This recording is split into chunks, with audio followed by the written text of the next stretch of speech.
Jason David.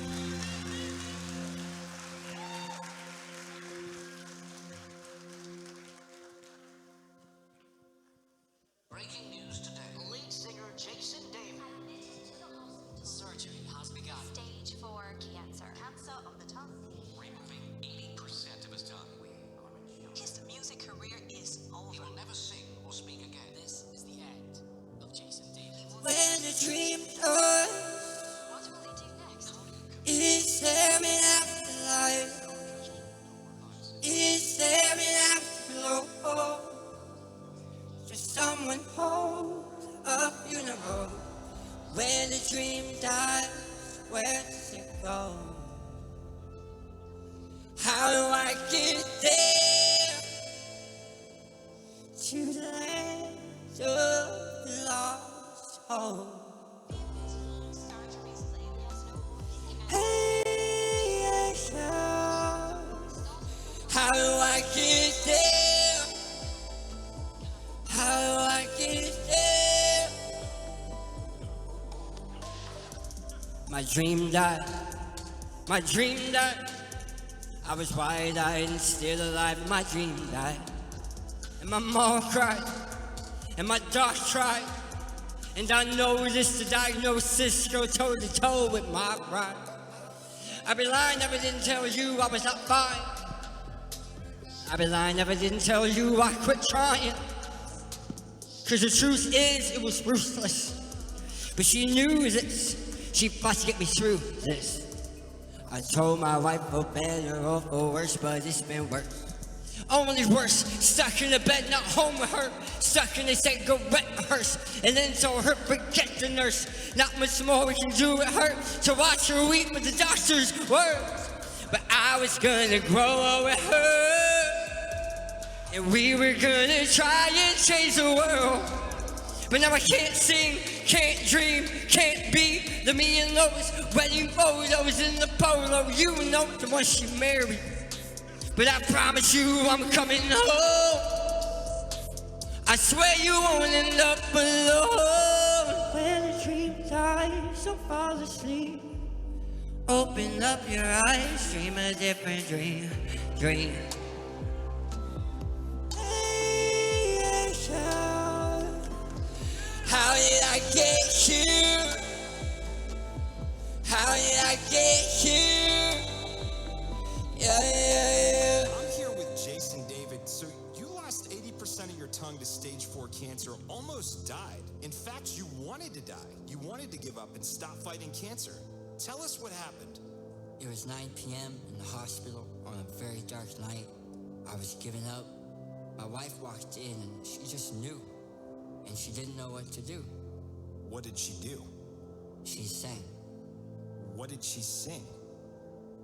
She sang my favorite hymn.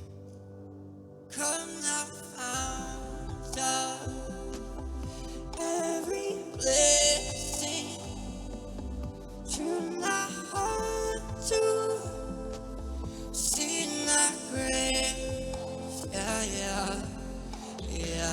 But she forgot the words. So she made up her own words. Really? And to this day, I remember those words.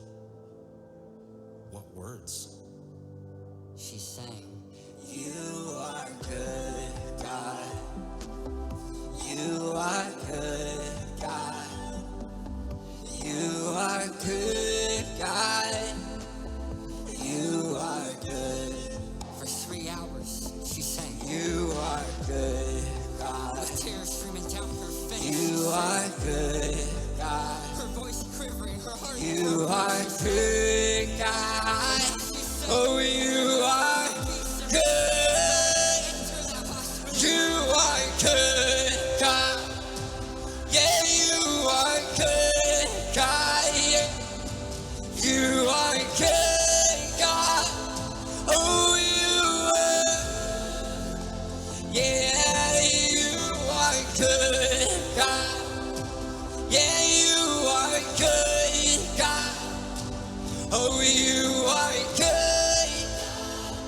Yeah, you are. All right, church, let me hear you sing. You are good, God. good God. You are good. Oh, you are. Yeah, you are. When the dream dies, don't fall asleep. Open up your eyes, dream a different dream. When the dream dies, don't fall asleep. Open up your eyes, dream a different dream. When the dream dies, yeah. Open up your eyes, open up your eyes. When the dream dies, don't fall asleep. Open up your eyes, dream a different dream. I hadn't slept in days, but as she sang, I drifted off to sleep in the peace and presence of God. She didn't give up. She didn't let me give up. They said I'd never speak or sing again. But then, A new song is going viral. He calls himself I Am Untitled. Untitled. I am untitled. 6 million views. 6 million views. 6 million views in 2 It's a weeks. hit song. Breaking the internet. These walls. These walls. With almost no tongue. No tongue. He was told he'd never sing He again. was told he would die. He was told he would die. Is this the same guy? it's the same We guy. are watching the impossible. 2 years ago, he lost everything. 2 years ago, he lost everything. But now he's back. Refusing to give up. Pursuing a new dream. Pursuing a new dream. This is a miracle. What will he do next? Next. I'm a blank canvas.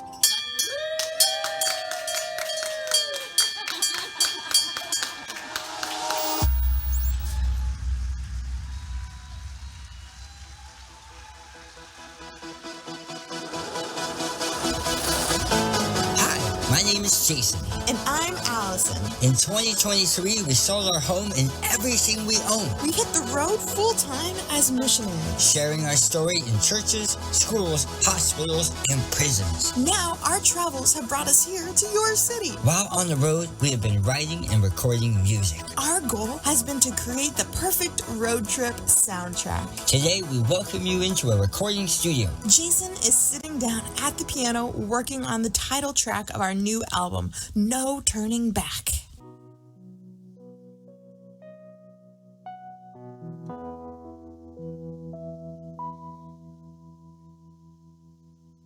I have decided to follow Jesus. I have decided to follow Jesus. I have decided to follow Jesus. No turning back. No turning back.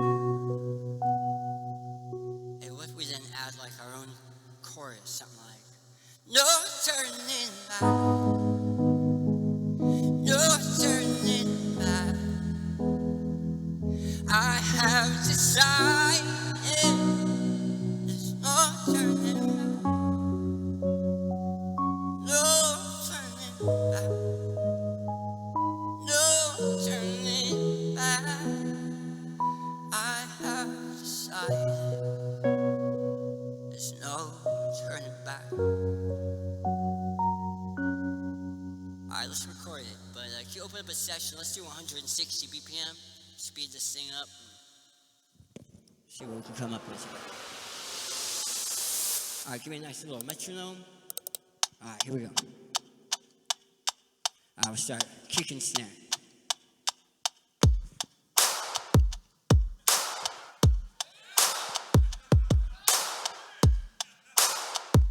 Alright, load me up in 808. Go.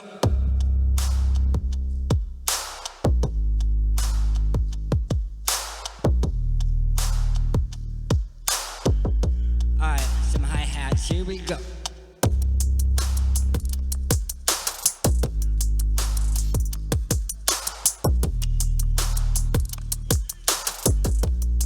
Alright, give me some strings.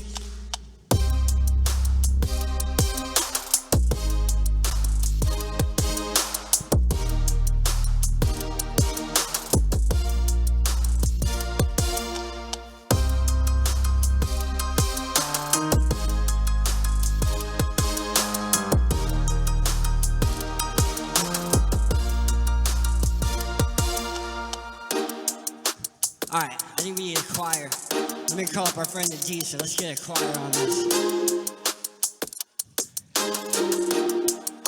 Jason, my man, what's up, bro? Yo, man, dude, I need a choir sample. Okay. All right, imagine a remix to I Have Decided to Follow Jesus. It was like a hip-hop gospel vibe. Man, big sound, lots of soul, you know? Okay, that's nice. So something like, no turning back. Yeah, man, you got it. But give me a full choir. Cool, I'm on it, bro. I got you. All right. All right, let's add some brass, right? We need some brass. All right, here we go. 1, 2, 1, 2, 3.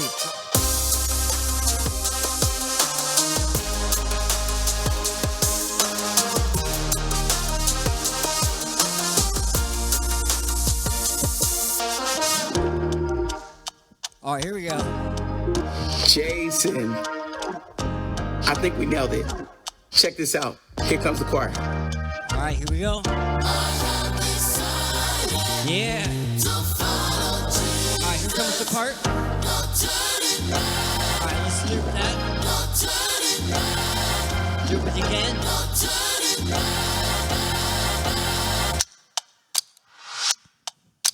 Play it from the top. No turning. Here we go. No turning back. I have decided. There's no turning back. Get it, spit it. I said it, I did it, I meant it, I live it. I ain't turning back now. Just admit it. They ain't figure me out. Just admit it. I decided I'm alive, and when I hear the song, yeah, I'm reminded that I once was lost, I once was blinded, but I have decided. From the hills of Southern Cali, me alley, my true love, me finale. I married up, but life down to the valley. Shadow was that's man, we had to rally. Packed our things and grew some wings, and sold the house, bought the RV. Hit the road, here we go, no turning back, we go. Hey, hey, no turning. Yeah, I have decided. Made up my mind that I ain't never ever turning. Yeah, I ain't never ever turning. Yeah. I need to hear you. Sing it. Oh, let me hear you say. Yeah, yeah, I have decided to follow Jesus. Hey, hey. No turning. No turning. I have decided. No turning back. No turning.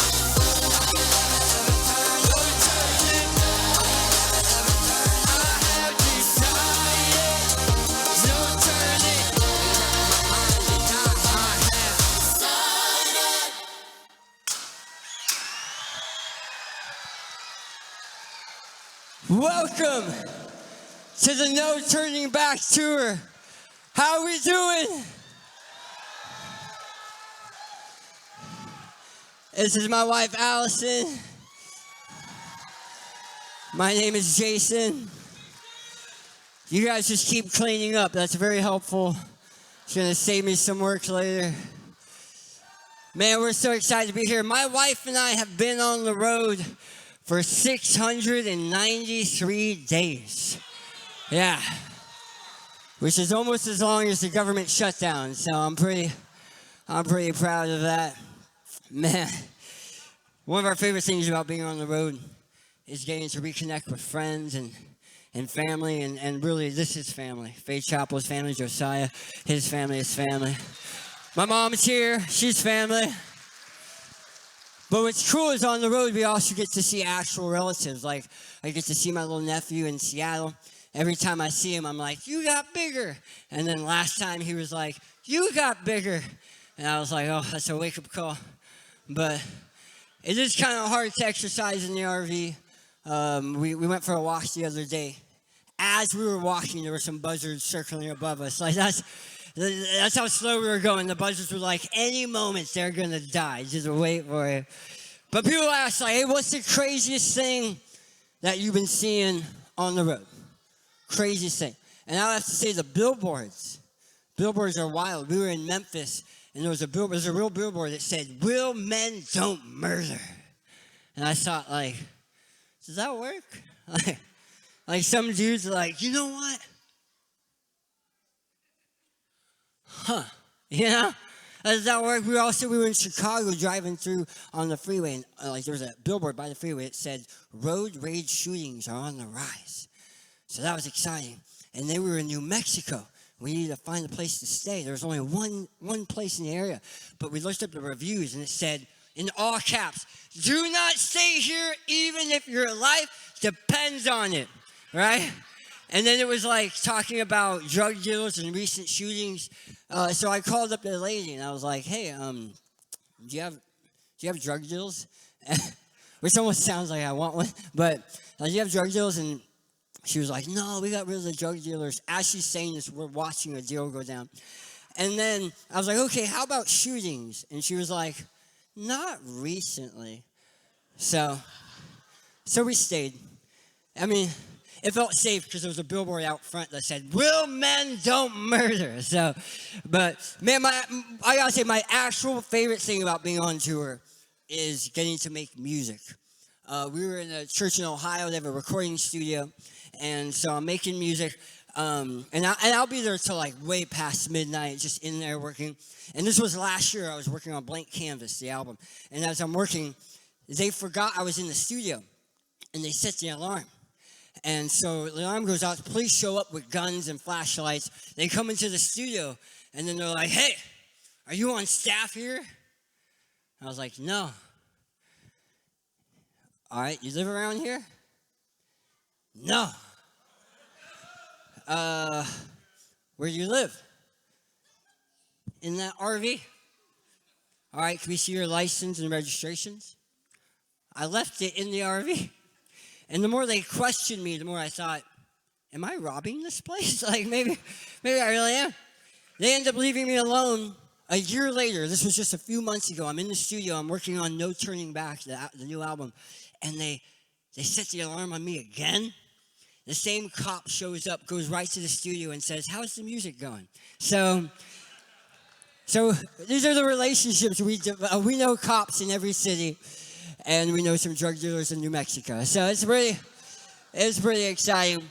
But with this album, with the new album, No Turning Back, what I really wanted to do, I wanted to answer the question that we get a lot. Jason, what inspired you guys to hit the road? I mean, you sold your house, you moved into an RV, full-time. Who inspired you to do that? Well, to answer that question, I need to introduce you to Ralph and Eva.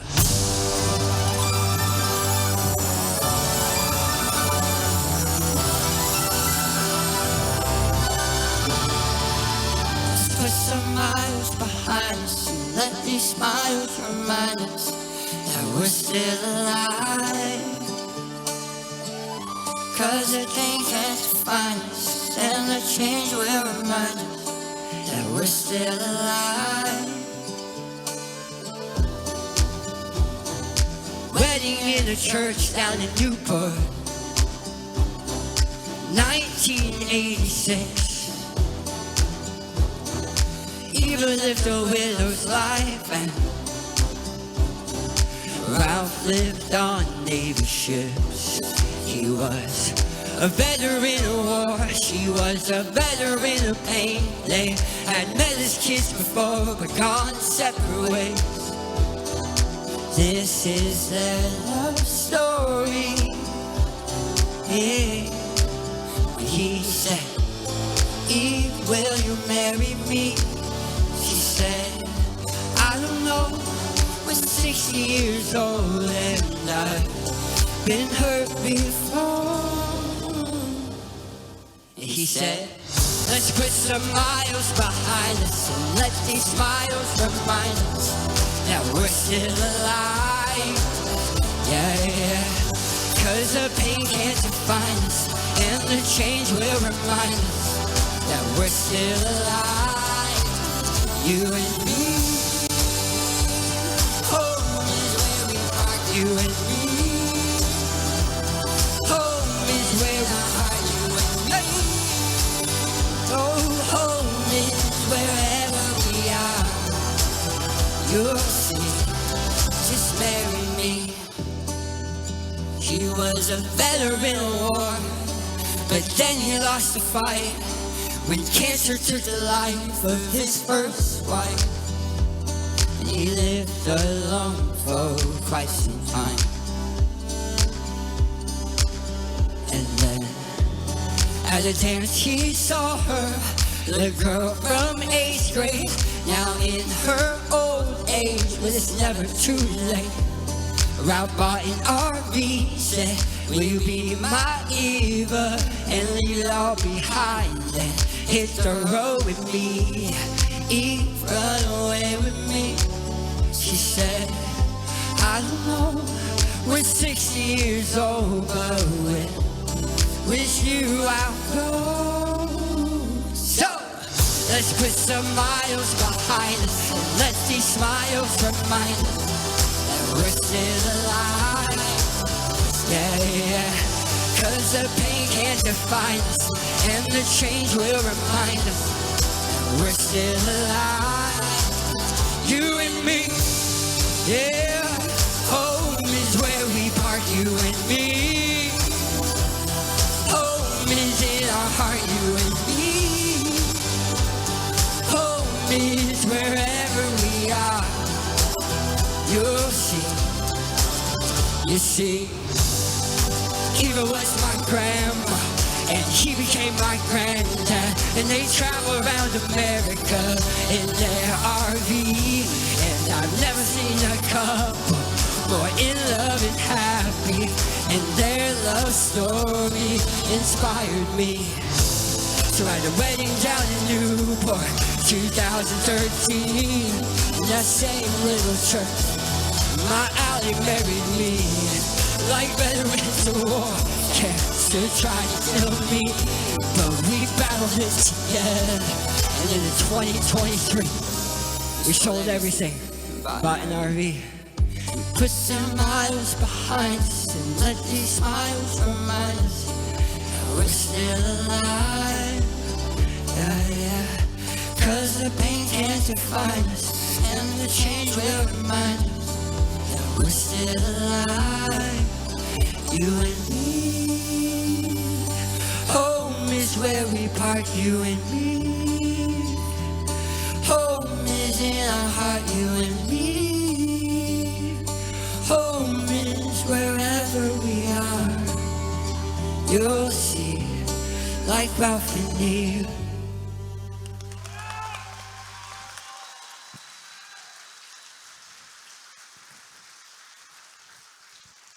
You know what I wanted to do with this new album? With every song, I wanted to create a road trip soundtrack. A soundtrack inspired by our travels and by our journey, but a soundtrack that could also encourage you while you're on your journey. Because, man, soundtracks are amazing. Let's be honest, the best movies have the best soundtracks, right? Star Wars, Lion King, the Goofy movie. Come on. Goofy movie, anybody? You're not saved till you see that. Just kidding. But man, soundtracks they take a good movie and they make them great when it's the right soundtrack. Right? It's all about getting the right sound. Everyone say sound. Let me give you an example. You guys know the movie Jaws? All right. Help me out. What sound do you hear when the shark is coming? Now imagine the same movie, but every time you see the shark, you hear. Right? is a totally different movie, all right? That's the wrong sound. Everyone say wrong sound. It's all about getting the right sound. In fact, before you even do a sound track, you have to do a soundscape. These are all the sounds that you hear in the movie. Not the music, just the sounds. All right, let's do this together. I'm going to give you an example. Here's a scene of a jungle, all right? We're going to put a jungle on the screen. Now, this jungle looks pretty, looks nice, but it doesn't really feel like we're actually in the jungle right now. We're just looking at an LED wall of a jungle, but we're not in it. So, you're going to help me. We're going to become in the jungle. Okay. Here's what we're going to do. Let's see how I want to do this. All right. Okay. These two sections here. You're going to be team 1. All right. You're 1 because you have Josiah on your team. Okay. All right. Team 2. All right. We got some team spirit. All right. Team 3. All right. When I say 1, that's you. When I say 2, that's you. So when I say 1, let me hear you say, hey, 1. When I say 2, you're going to say, oh, 2. When I say 3, you're going to say, what? 3. All right. 1, 2, 1, 2, 3. Okay. All right. All right. Section 1. Let's get real quiet. Section 1, put your right hand in. Put your right hand out. We're not going to do the hokey pokey. Okay. Put it together like you're praying. And gently. All right. Whoa, wait. That was section 1. I see some people out here praying. Don't pray yet. Okay. Section 1. Section 2, bird whistles.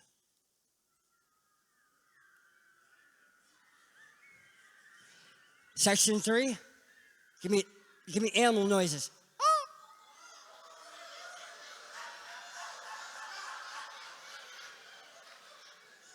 All right, let's start from the top. Real gentle. Go, quiet.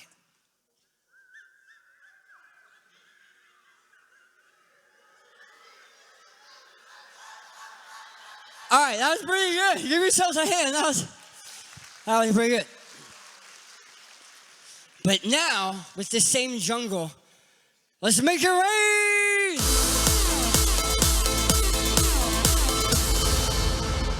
Well, by the way, that's fake money. We're on the budget. Yeah, I know. We're on the budget. Actually, if you don't mind, can you clean that? I'm going to need it for the next show. That's how much of a budget we're on. I'm just kidding. All right. No, let's actually make it sound like rain. 1, 2, 3. All right. 1. Here we go. This time. Yeah. 2. No. Sorry. Follow me. Slower. There you go. Section 3, just real light. You guys keep going. Start to build just a little louder, a little faster.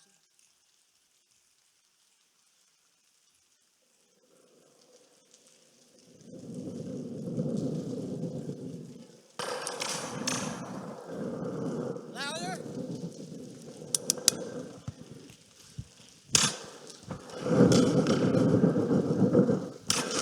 Louder. All right, give yourselves a hand. You just made it rain. That was amazing. You see, it's all about getting the right sound. And it got me thinking, what if life came with a soundtrack? Like, you know how when you call like a restaurant or you call someone, there's waiting music, you know what I'm talking about? I think every company, the waiting music should reflect who you're calling, right? So like you call the dentist, right? That's more appropriate, right? Can I get an amen? I love how all the kids are like, amen. Or for the adults, you call DMV.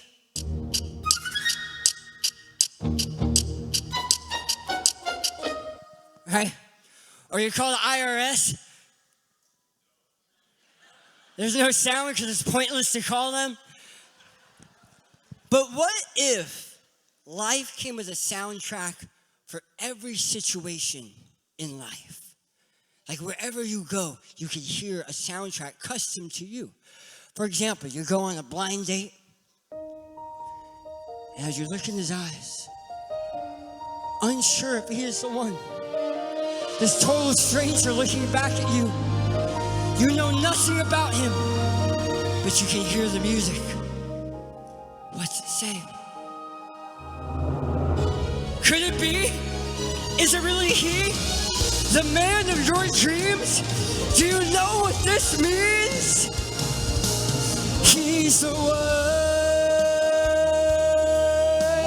one in a million, and he's probably super rich.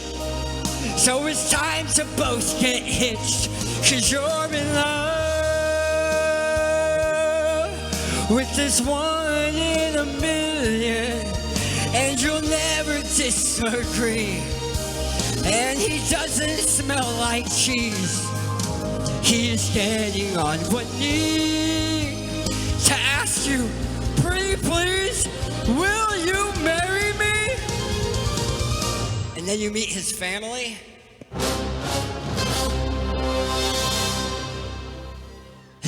It's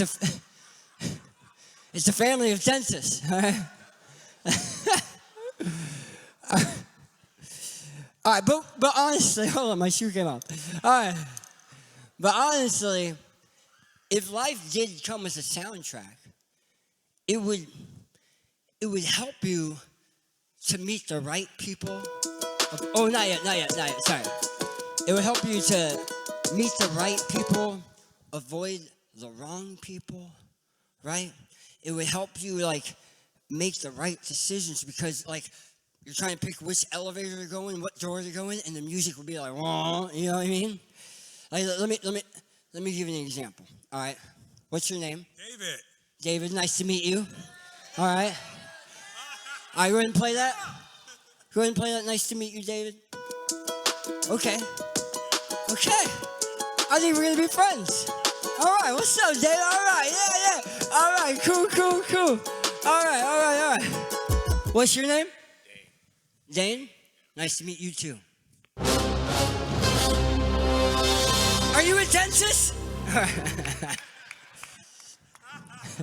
But I'm just playing with you. But seriously, honestly, I just picked someone who looks like Santa. So you look amazing.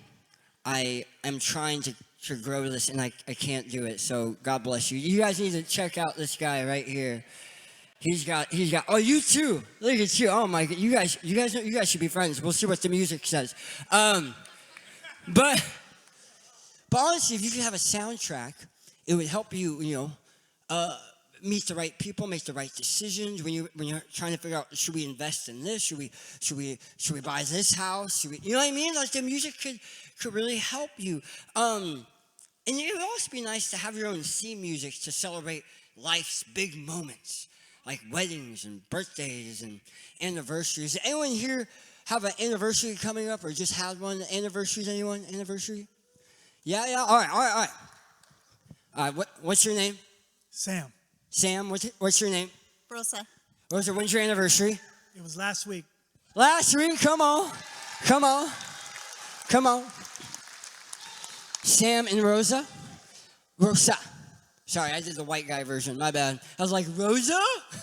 It's Rosa. All right? There's a little bit of spice. Okay. Now, I can say that because my wife's Mexican. All right. So, Sam. Now, what, should I ask her this? What year were you celebrating? How many years is anniversary?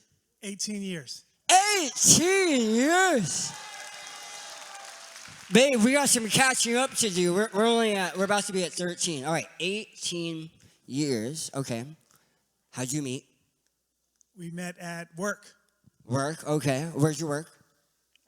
Financial services. Oh, that's so exciting. Okay. Now, who pursued who first? He opened the door for me. Chivalry is not dead, okay? Now, just so I understand, you go to your job, which is like financial services.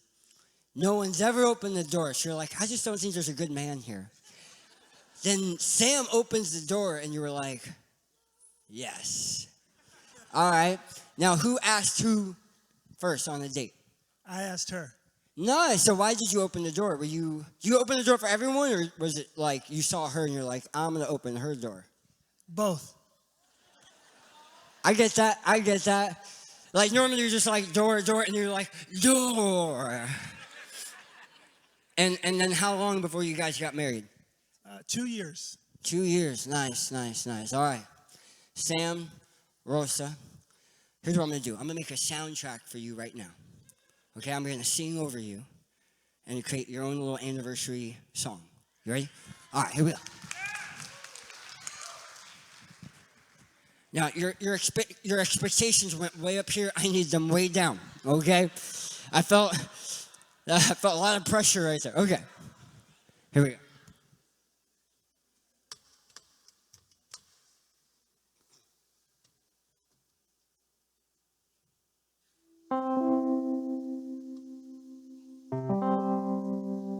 Check. Can you hear me? Let's do regular piano. No, this felt more romantic. Yeah.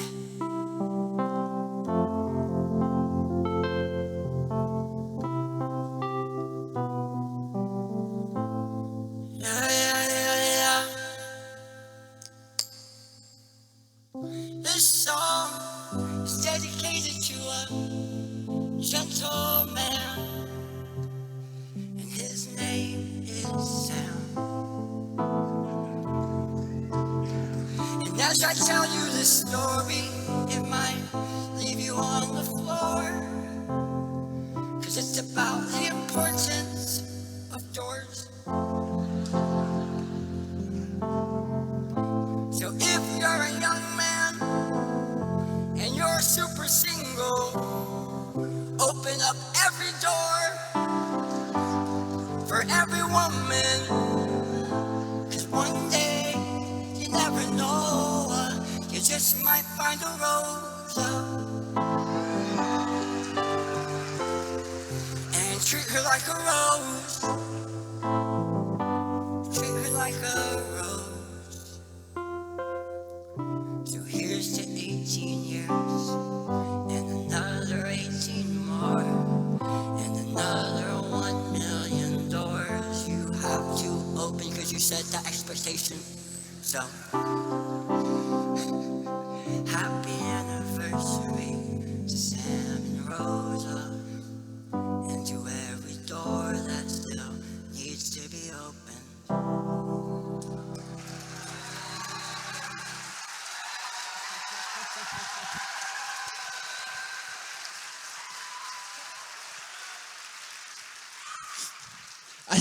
I saw my wife's face, and she was like, that was actually good. And I don't know if that's a compliment or... Happy anniversary. Listen.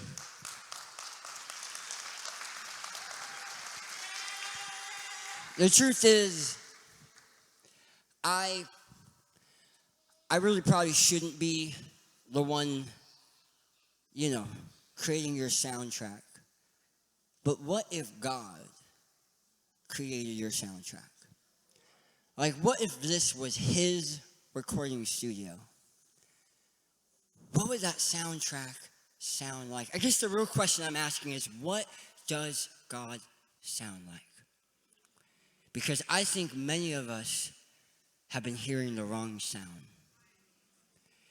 And today, I'm going to show you some verses to try to show you what God sounds like. And then I'm going to end the show by revealing God's soundtrack. Would you like to hear that? All right. Let's begin in the beginning, Genesis 1:27.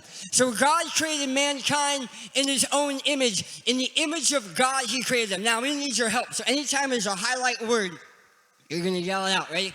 So God created mankind in his own. Yeah. All right. In the rules going forward, kids. Okay. You may yell, but you have to actually say the word. Okay? You guys will be like, yeah! All right, that's the Message translation. I'm just kidding. Okay. I'm just kidding. I love the Message. Okay. So God created mankind in his own. Nice. He created them, male and female. He created them. Why is this important? Well, later on in the book of Matthew, some people come up to Jesus. They're trying to trick him. They're like, Jesus, should we pay taxes to Caesar or should we pay tithes to God? Right? They're trying to trick him. Now, does anyone here have a coin on them? Anyone have a quarter? Anyone have a coin? I need a coin. Going once, going twice. I see people reading. Oh, who's going to be first? Who's going to be first? It's funny because the prize is you lose that quarter. Okay, here we go. All right. Thank you. Well, that works. It's a dime, but that's okay. No, actually, this is the one coin that doesn't work, actually. Oh, man, you loaded. Okay, here we go. All right, we have a quarter. Now, on this quarter, whose face is on this? It's not Abraham, okay? I know we're a Judeo-Christian foundation, but it's not Abraham. This is George Washington. All right, George Washington. I'm just waiting for someone to be like, Alexander Hamilton. No, it's George Washington. Now, Jesus says, bring me a coin. They bring him a coin. And he says, whose image is on this coin? And they say, Caesar. Because in that time, every coin had Caesar's face, Caesar's image placed on it. Here's the thing. If you had a coin and it didn't have Caesar's image on it, that coin was worth nothing. It had zero value. But as soon as they took that worthless coin and they put Caesar's image on it, it immediately had value. So God says, whose image is on this coin? Caesar's. Okay. Give to Caesar what is Caesar's. Give to God what is God's. Well, we were created in the image of God. Jesus is saying, Caesar can have the money. I want you.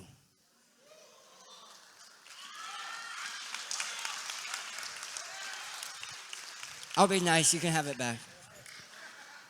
You can get part of a burrito at Taco Bell.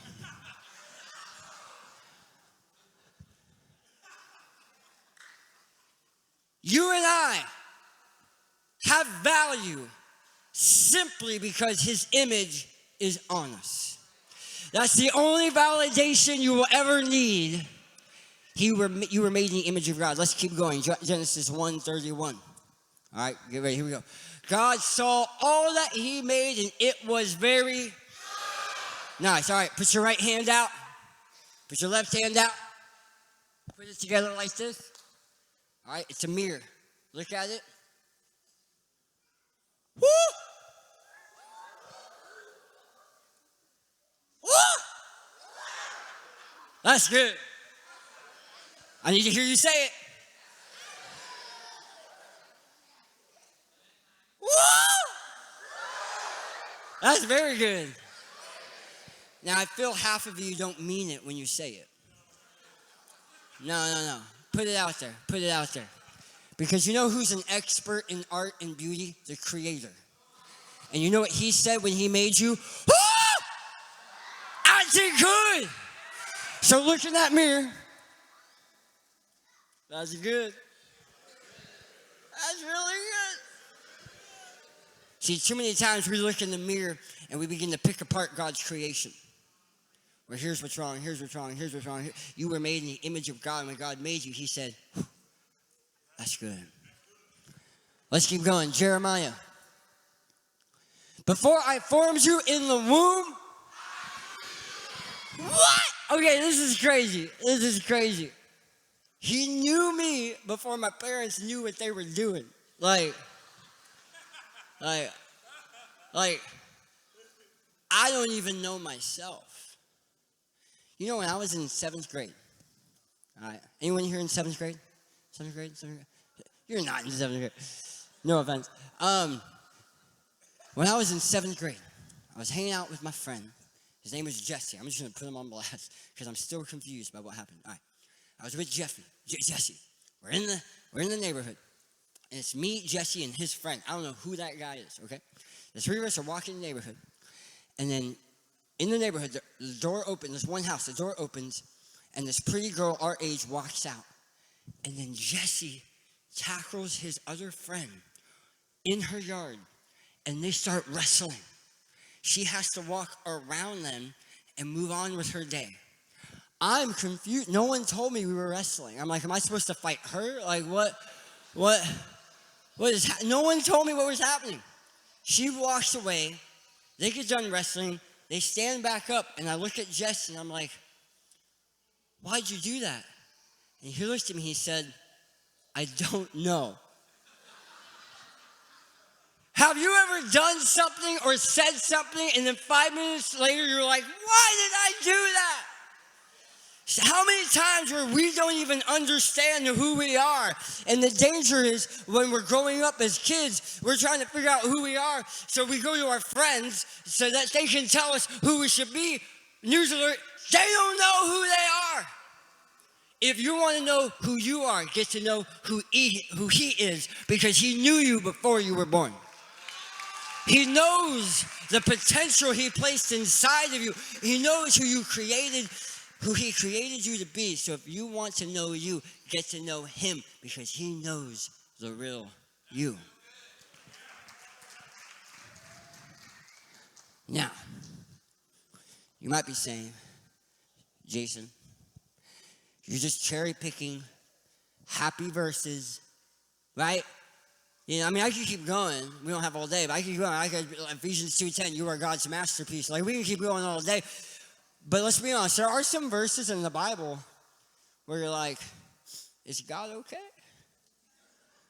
You know?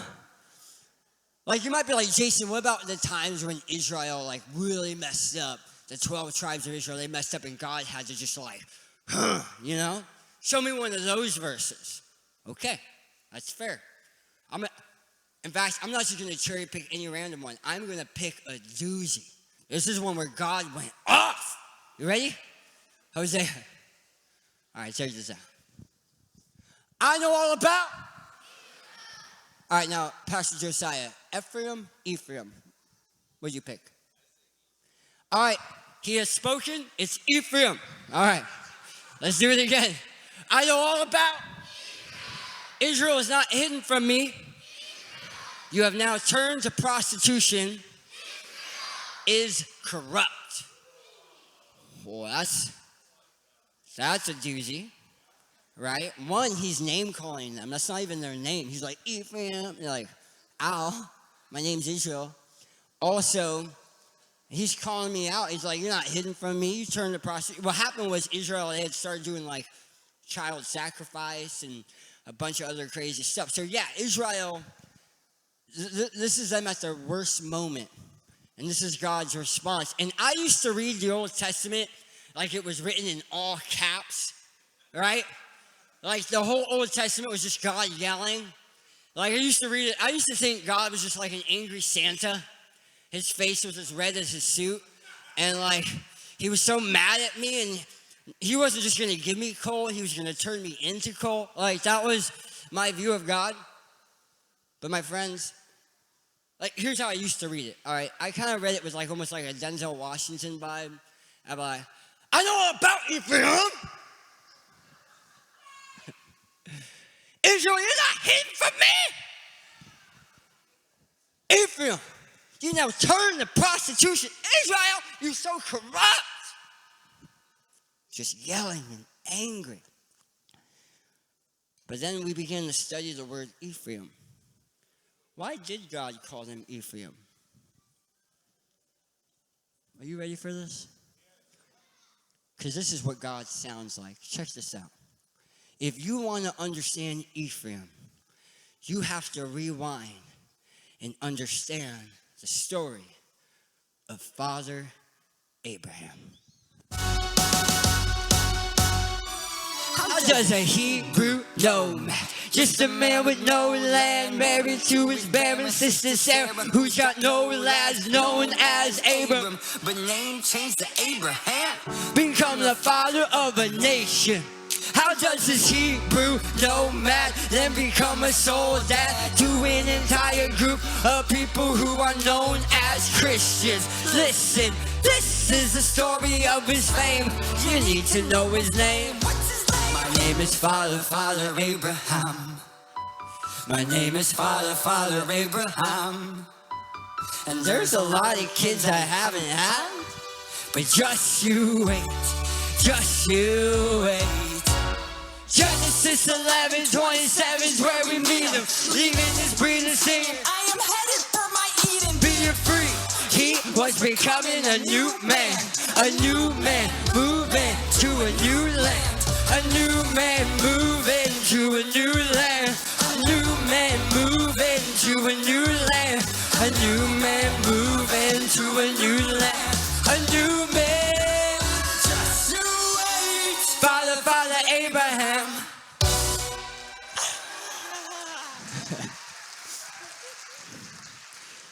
Here's the thing, his name wasn't even Abraham. It was actually Abram. Let's put it on the screen. His name was Abram. But listen, God is not a name caller, he's a name changer. He changes his name from Abram to Abraham, which means you're going to be the father of many. And miraculously, God gives him a son. He names the son Isaac. Let's put him on the screen. We got Abraham. Abraham becomes the father of Isaac. Isaac got like a Clark Kent thing going. He becomes a son, or he has a son named Jacob. Jacob. That's right. Jacob's name means deceiver. As you can tell, he's looking a little shady. But God's not a name caller, he's a name changer. He says, you're no longer going to be called deceiver. I'm going to name you. You wrestled with God. You struggled with God. You overcame. I'm going to name you Israel. Everyone say Israel. A little less shady. Then Israel has 12 sons. Let's count them. You ready? Here we go. Oh, 1 to 12. All right. Now, down here is a one with no facial hair. This is Joseph. All right, let's bring him up. All right, that's Joseph. Now, Israel, the man who used to be Jacob. Israel, he had 12 sons, but his favorite son. Now, this is bad parenting. I don't recommend it. But his favorite son was Joseph. You got that? Joseph was his favorite. Joseph has 2 sons, Manasseh and Ephraim. Guess which one was Joseph's favorite? Ephraim. Yeah, we didn't even put the other kid's name up there. That's how much Ephraim is the favorite. Okay. I have met so many grandparents after my shows, and they'll be like, hey, they pull out their wallet. And I'm like, oh, great, a donation. But no, they want, Jesus is expensive. Okay, they want to show me their family. And it's all grandkids. I'm like, where's your kids? Oh, no. I just want to show you my grandkids. Right? If you're Israel, if you're Jacob, your favorite son is Joseph. Joseph's favorite son is Ephraim. That means Ephraim is the baby of your baby and the favorite of your favorite. I mean, grandparents, we love our grandkids, don't we? I'm not going to say we love them more, but we love our grandkids. Let me give you an example, though, for some of us who maybe don't have kids, like Allison. She has this younger brother, and she practically raised him. She was like 5 years, 6 years older than him. She hugged him so much that as a little, like 3-year-old, he said, you can only do 1 hug a day, right? He had to limit her. She loved him. Well, just this past week, her little brother has a baby. And that baby, she almost feels like that baby is the baby of my baby. The favorite of my favorite. Kids, anyone have a puppy? Anyone have a puppy? Imagine, or a dog, you have a dog? Imagine if your dog had a dog, had little puppies. Right? It'd be the puppy of your puppy. How cute is that? What I'm trying to say is Ephraim eventually grows up and passes away. Hundreds of years go by, but his name remains as a pet name. When you say Ephraim, you're saying, baby of my baby, favorite of my favorite. Now, how many of you have pet names? Like my wife, like I call her Lovey, I call her Babe. I'm really trying to get her to be into alley cakes. She's not sticking. She doesn't like it. All right, Josiah, what's a pet name? Wife. Really? What is it? Husband? What's a pet name? I call him husband. Really? Love it, love it, love it. What's a pet name you call Dad? It's my mom, by the way. Yeah, Honey. Honey. Yep, I grew up with that. Honey, honey. All right, Sam, the man who opens doors. What's the pet name? I call her Babe. Babe, and what do you call him? Gordo. Say it again. Gordo. What does that mean? It's not good. It's not good? Wait. Can I repeat it or no? Is it Todo? Or Gordo? Oh, I do know what that means. I can't use that. Oh my goodness. This news alert, Faith Chapel. You all need better pet names, okay? Does anyone have a good pet name? Sir, do you have a pet name for your kids, grandkids? Like, do you have a pet name? Pet name for my wife was Blondie. Blondie. Guys, we need to work on, next Sunday, you need to preach about good pet names. Oh, this is so hard. You got a good one? All right, pet name. Lunatic. I don't know, wait, lunatic? Do you guys understand what I'm asking for? You have a good one. It's not an insult? Okay.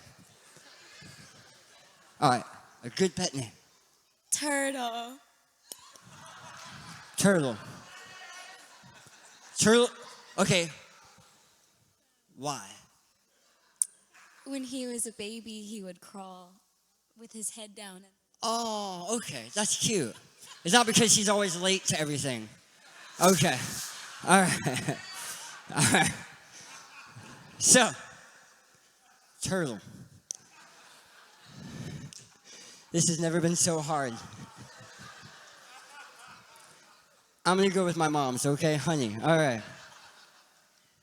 When you use a pet name, unless it's Gordo, when you use a pet name, you've never heard a couple yelling and then using pet names at the same time. Like, how many times did I tell you to do the dishes, cupcake? Right? You're always late, turtle. Like, no, maybe that one.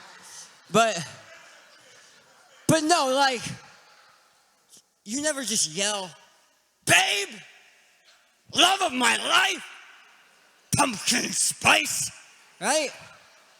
No.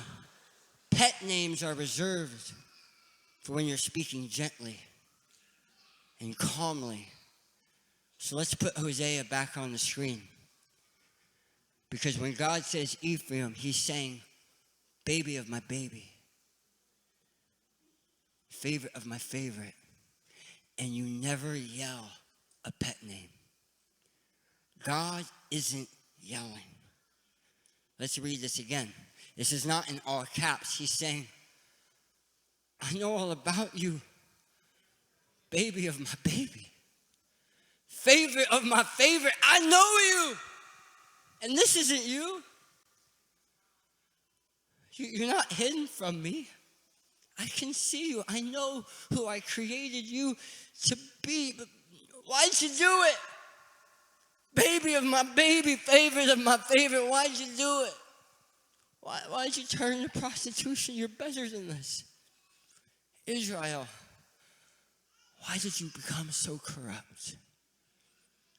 Even when he's bringing correction, he is speaking with kindness. That's what God sounds like.